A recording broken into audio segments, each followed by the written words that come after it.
welcome back to Be More, where we inspire you to be a little bit more of every role within the Salesforce ecosystem.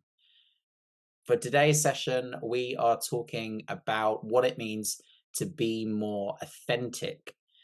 So, without further ado, I'm going to introduce you to today's guest, Zarina. So, Zarina, if you could introduce yourself to our audience, please. Hi, Tom. Yeah, so I'm Zarina Varley Scott.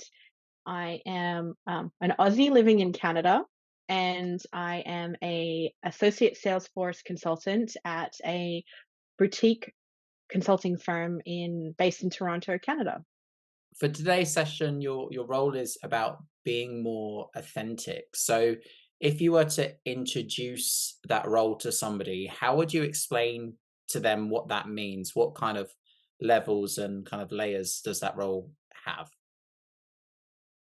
Yeah, that's quite well, as you said, layered Yeah. question when it comes to being more authentic. So I guess I'll share part of my journey with becoming more authentic, if that Mhm. is as a way of kind of describing it.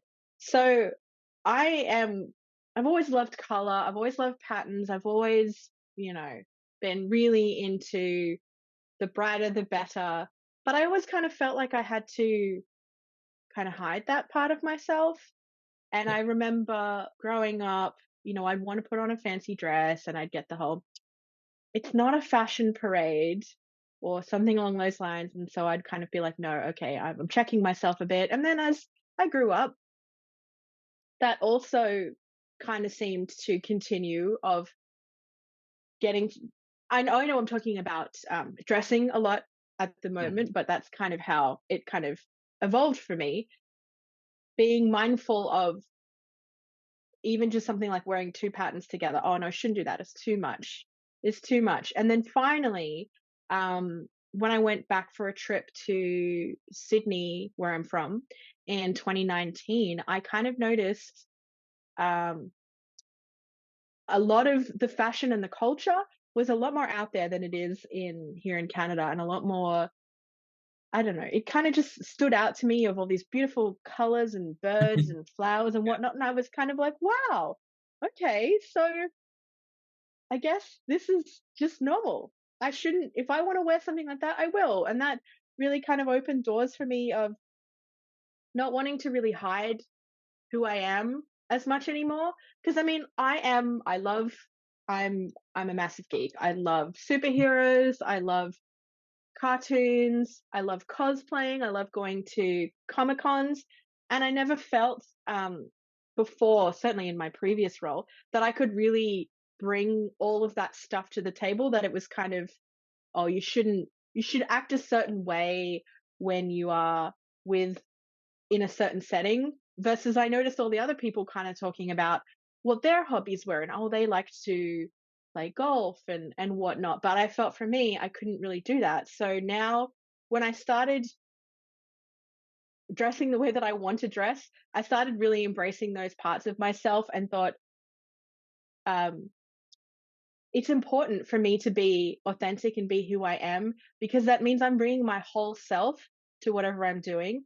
And I really felt that the Salesforce ecosystem is a really great place for that. And they absolutely embraced that. They absolutely embraced Mhm. me being an eccentric dresser, me loving cosplay, me loving superhero culture and all that type of stuff.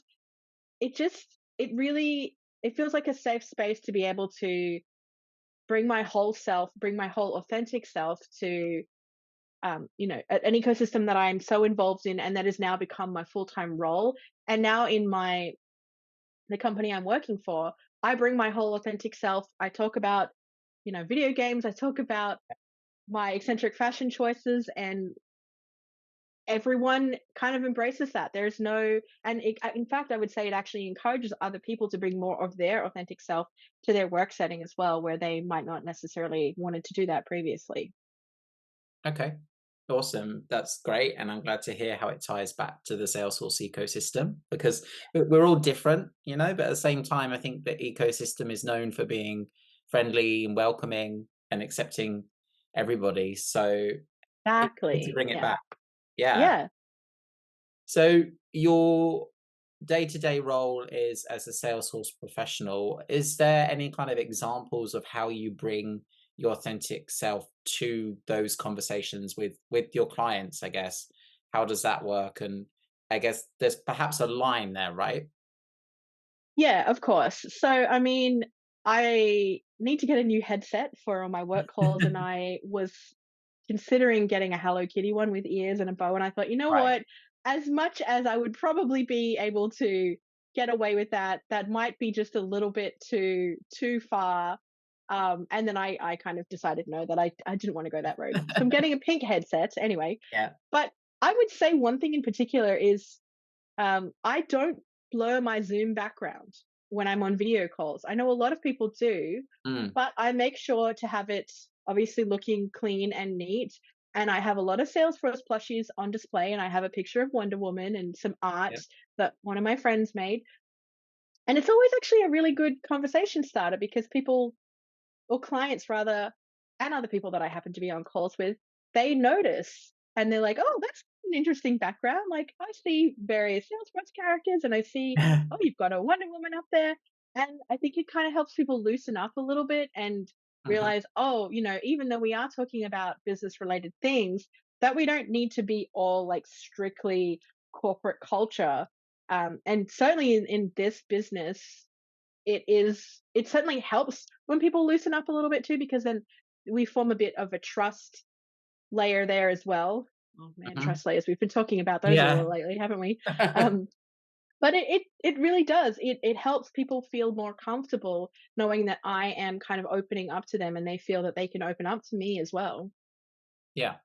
Okay. Awesome. And don't mean to kind of bring the conversation down to a more negative note, but I think it's important to ask this.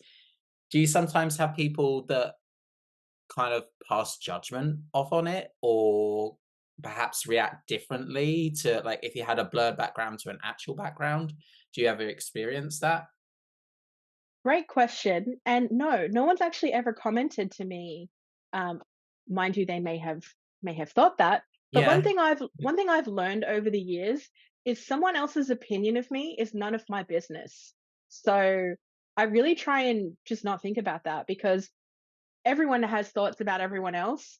And another great quote that I heard actually from the Two Wit podcast that Christy and Melinda used to do, which was Mhm. there are multiple different versions of you in everyone else's mind. So Tom's version of Zarina is different to my boss's version of Zarina and my version of Zarina. So I have to just focus on me, and if someone really has a if it's that big of a deal and they really feel the need to complain to me or complain to someone else, then fair enough, we'll deal with it. But at the moment, it hasn't been a problem, and it's only gotten positive reactions. Yeah, well, that's great to hear. And again, I think it kind of ties a little bit back to the Salesforce ecosystem being so open and embracing of everybody. So that's Yeah. awesome.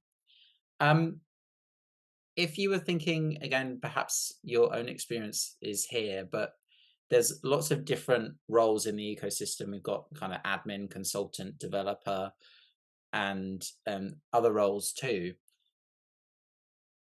Against the background of those roles, what kind of advice would you give to somebody who was trying to be kind of more themselves and more authentic as a result? That is a great question. It's also a really hard question to answer because it's so Mm, personal. And I know that everyone struggles with identity and being themselves, or they're being their full selves in a work setting. I would just say, like, start small and kind of work your way up, really, because I didn't start initially with pink hair, let me tell you. I It took me a while to get to the level of feeling comfortable in myself to go, what, you know what, I would really like to have pink hair. So now I'm going to have pink hair. That took a while. So just, I guess, work on yourself and start feeling more comfortable um, in your day to day life. Of if I wasn't judging myself or thinking about what other people think of me, how would I be acting? Because I think quite often we think so much about what other people think of us yeah. that it can be overwhelming and quite honestly exhausting. So I've really tried hard to kind of put that aside, and that has really helped me in my journey, and I think that's something that we can all work on, really. Yeah, and I guess if you perhaps get a little bit caught up in thinking about what other people are thinking or what their thoughts are, that in turn affects how you're behaving as well, right? Absolutely, yeah, we really do get so tied up in that, and have struggled with mental health for quite a while, as I know a lot of people do. And I find when I'm at my darkest is when I'm thinking more about what other people are thinking about me. Yeah. So I'm happier and I'm more well adjusted when I'm not thinking about that type of stuff and being who I am. So it's embracing who you are, um, it does wonders for how you feel about yourself, and certainly not thinking about how other people think about you. Yeah, definitely. And I think the whole mental health thing as well, I can relate to that. And if I'm having kind of a bad turn with my mental health, my confidence kind of goes down as well. Do you experience Absolutely. the same thing? I actually do, yeah, of course. And it's funny it kind of turns around to be about mental health, Mm, because a lot of when I'm wearing bright and colorful outfits, there's actually a term for it that's kind of done the rounds. It gets mentioned in articles here and there, but there's quite a community online about it. It's called dopamine dressing. So right. it's literally talking about dressing yourself happy. So that if you're having a bad day or you're struggling to kind of get out of a certain mindset, wearing something bright and colorful will help you with that. And it really, really does. And it's also really interesting to note that when I'm wearing a bright and colorful outfit to try and boost my mood, if I'm somewhere, it will boost other people's moods too, because they will see, oh, wow, okay, look at that. And then the amount of times I've gotten comments from people of like, you know what, I just have to say, your outfit is so colorful and it is just bringing me joy today. Like I never set out to do that, but it's a really nice, I guess, um, oh, I can't think of the right word, but it's nice that people also find joy out of dopamine dressing in a way that it's Mm, something for me to help with my mental health is maybe putting a smile on someone else's face. yeah, definitely. And I think it's a conversation starter as well. Like if I walk around in my bright green boots, people are gonna notice and then Exactly. they're gonna pass comment, and it's gonna start a conversation, right? Exactly. Yeah. Yeah. Okay. Awesome. And I guess some days when you're dressing yourself, you feel a little bit golden too as well. Is that is that fair to say? Yeah. So in a Toronto World Tour in 2019, I was awarded the Golden Hoodie by Sarah Franklin. Actually, she's the one that presented it to me. Wow. So now whenever I'm at a Salesforce event, I am usually a glowing beacon of of goldness. Though Mhm. sometimes I do find, um, and again, this is all coming back to confidence and wanting to be authentic. I sometimes shy away from putting it on, and then people will like, "Why? You should Yeah. embrace." So I do. I obviously at Dreamforce and other events like that, I wear my golden hoodie. I usually am wearing some other flamboyant cloud related accessories and prints as well, which I always get comments on. But again, people love it. I could probably stand to take a little bit of my own medicine and embrace wearing, being authentic and wearing my golden hoodie more, because everyone's always like, "Why? If I had that, I would wear it every day. I would wear it to the shops." I'm like, "Well, not sure about that." But Yeah. certainly, it is certainly a conversation starter when I'm at Salesforce events, that's for sure. Yeah, it's definitely people will notice you from across the room type of Yes, thing, right? absolutely. Yes. So thinking about your own journey to the place where you are now, where you're comfortable with being your authentic self, and you've taken other steps as well. So perhaps sounds like you built up to going pink with your hair. It didn't just happen overnight. True, yep. On that journey, is there anything you would change or do differently? Ooh, that is a I know I say that for every question, but Yeah. it is a great question. Um, I don't think so, because I feel like we put too much emphasis on failure, and I'm not talking that I feel like I've kind of failed in this journey at all, but I think, like, we are our lived experiences. I'm a Hmm. very passionate advocate about that. So if maybe I was something that was, well, no, that's not even a good example because I really haven't had any negative experiences through this. If anything, I it's just helped me kind of bring myself out of my shell a little bit more and really be the maybe sometimes over the top, but passionate and compassionate individual that I am, and dressing the way I do really helps with that. But I just think certainly when it comes to um, I guess bringing your authentic self in a work setting, Yeah. I don't think you everything is a learning experience, and even if you're dealt with something, you've maybe shared a little bit too much or something, you've learned from that. Yeah. Whether it's a well, I don't think it's really in necessarily even in a bad way. You've just learned something about yourself. You've learned something about how your role and things like that. Um, it's yeah, I think we put too much emphasis on failure being a bad thing because failure just means you tried. You Mm, might not have been successful, but you tried, and that's better than not trying at all. yeah. I think that's really important thing to remember because failure does happen, right? It's uh, perhaps inevitable is the wrong word, but it does happen, right? It is likely to happen. And I think it's important to remember that and kind of pick yourself up from that and learn from it and evolve and change and perhaps build on other things as a result. Do you agree? Absolutely agree. I couldn't agree more really. Like it's certainly what comes to mind when thinking about life in the Salesforce ecosystem. Quite honestly, we depending on what we're doing, we could be failing on a daily basis. And it could be something Yeah. as simple as, oh, I failed to get that formula correct, but you learned what not to do. And it just kind of grows from there in the various roles, whether you're writing code or you're designing an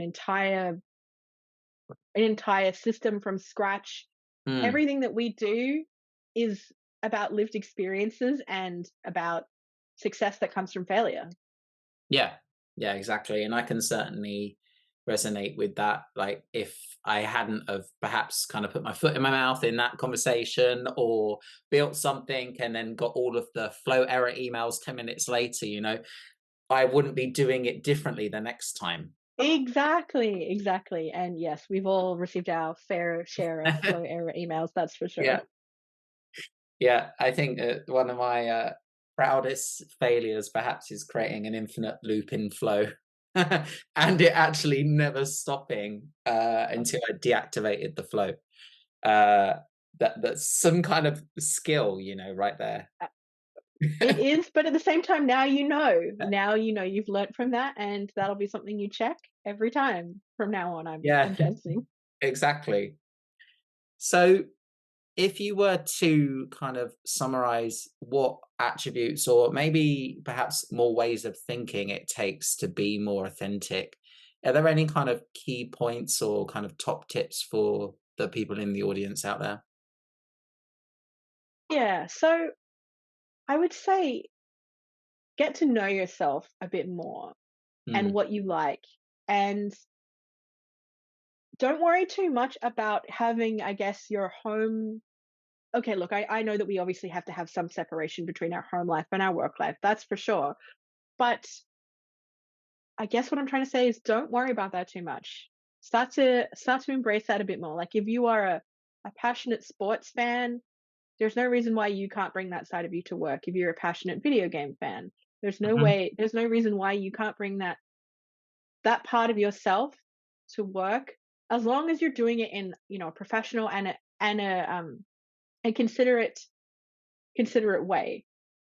Just I guess like it's more about like have we all have different versions of ourselves, and we yeah, mask certain attributes of ourselves as well. It's kind of more about starting to embrace those together and blending them, because while we it's okay to have different versions of ourselves, sometimes our true self is when you are embracing all of those things together, which is really what I'm all about with being more authentic. So getting to know yourself a bit more and starting to feel more comfortable, maybe showing a different side of you to people that you wouldn't necessarily do that, um, because you never know what reaction you're going to get.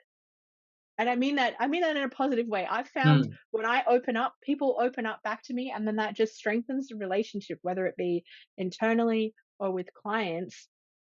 yeah, Kind of finding that neutral ground and allowing someone to feel comfortable and be like, "Oh, you know what? I can let my guard down." And people notice that if you are being true to yourself um and really embracing who you are in a compassionate way, it really it really does wonders for people around you as well. So just get to know yourself and start to maybe pull down some of those walls that separate the different versions of ourselves. yeah. Totally get that, and definitely a fan of pulling down walls. So yeah, totally relate there. I think it's also perhaps trial and error, right? Of learning what does and doesn't work, because what works for you might not work for me, right? Absolutely. Well, that's the thing is you and I are completely different people. Sure, Mhm. we have the Salesforce ecosystem in common, but Tom's authentic self is very different from Zarina's authentic self. So why should we try and be someone that we're not? Because we are all our own person. Yeah, yeah, exactly. And ultimately, you by doing that, you learn what doesn't work, and then ultimately won't do what doesn't work again. You'll try something else and perhaps hopefully get better for it, right? Yeah, exactly. It's definitely an exercise in starting to feel comfortable, and you're going to have to gradually work up um, to full authenticity mode. But you know, 100%. Yeah. but it's a journey, and you'll never really be successful if you don't start on that journey. Yeah, exactly. And it's about perhaps finding what makes you feel comfortable, because I think for me, definitely comfortable leads to confidence. Like those two feelings feed each other, right? Absolutely, that is you've really. I hate to use the phrase "hit the nail on the head," so I'm trying to get away from Yeah. using some of those more aggressive terminology. But you've really captured what I was trying to say of the benefits of being my authentic self and embracing who I am have meant that my confidence levels have absolutely increased, and it means that I'm better at my job if I'm Mm, more confident and can kind of let some of the Zarina out that I wouldn't necessarily do. It means that I'm able to embrace being more confident because I am being more authentic. If that makes sense. yeah. When we're more comfortable, we're more confident. And I am more comfortable with pink hair in a bright a bright colored top and giant earrings. Being more authentic definitely leads to being more confident for sure. Yeah. And it gives you a mental health kind of boost as well, right? Because again, all of these things are kind of internal going on in your head, right? And the good feelings create good feelings, right? Exactly. Totally get that. Yeah. Okay. So you now have an opportunity to perhaps make people more aware of something about being more authentic, or change a myth, or kind of clarify something that's maybe like a misconception of this. Is there anything that kind of comes to mind that you want to take the opportunity now to just clarify for the audience about perhaps what being more authentic is or isn't? Yeah. So I would say being more authentic is whatever that means to you. There is no right or wrong way to do that. It's more about embracing our flaws, embracing um certainly I would say definitely having discussions around mental health is a huge layer of being more authentic that I am really happy to see being kind of embraced in society, but also in the Salesforce ecosystem in Mm, general. There's a lot more talk about that. We have the mental health community group yeah. in particular, and I think the two are very closely linked. In fact, that's the big journey for me is I noticed the improvements to my mental health when I started embracing more of my authentic self, and with the dressing in particular. But I would just say you're not alone. There are a lot of people that think that they have to be someone that they're not, or like I've mentioned, put on a certain mask. A lot of it is to do with hiding how you're feeling from a mental health perspective. But if you're even just being more open with that, you will be surprised at how many people are on the same page as you and have had similar journeys and similar experiences. And just sharing that part of you can really help bring you closer together and even make you feel better about how you are, because being Yeah. struggling with mental health can be very lonely, Hmm. um, especially as for the longest time it was such a taboo subject, and it's still very taboo. Hmm. Yeah. But now that we're all starting to talk about it a lot more, it feels a lot less lonely. And I think that is really the biggest takeaway from all of this is embracing your authentic self and being more comfortable in who you are leads to more confidence, and that also leads to you being in a more healthy mental health state as well. Yeah. Totally. I think all of those things internally kind of happening in your brain at the same time, they all feed each other and ultimately help each other, right? Exactly. Yeah. Okay, awesome. Well, I'm afraid we're having to wrap up today's session, but before we do go, is there a way for people to connect with you? And do you have any pieces of content that have really resonated with you or kind of helped you on your journey? Anything like that that you wanted to shout out before we do go? Yeah. So I have a Salesforce blog that I write. It's called Adventures in Salesforcing, which I named right after I had watched Adventures in Babysitting. Um, and I focus on non-technical content for the most part because I know that I'm never going to be the most technical person in the room. So I bring my authentic Yeah, um, point of view. Salesforcing. Yeah. Yes, Salesforcing. Bring my authentic point of view to the pieces that I choose to write, and they're usually there's a lot of soft skills stuff in there. But my latest blog was about Dreamforce and what my kind of key takeaways were about that. Mhm. And spoiler alert, they're not all the oh this great feature and that great feature. It's kind of more focused on what we can be doing. Yeah. I also write another blog, which is um, it's actually about kind of what we've been talking about today and about me embracing my style in particular and how that's helped with my mental health. So that's zazmataz.ca and zazstyle.ca are the two links to those. But you can find me on LinkedIn, and I'm still occasionally on Twitter, but I know that's unfortunately the ecosystem isn't as engaged there as they once were, but you can Yeah. find me in those places. Okay, awesome. So I'll be sure to pop those links in the description as well so the audience can check out those resources. And hopefully, together, we will help people become more authentic. So thanks again for your time today. Thanks so much for having me, Tom. This has been lovely. Thanks for tuning in to Be More with Tom Bassett. Don't forget to like, subscribe, and leave any feedback in the comments.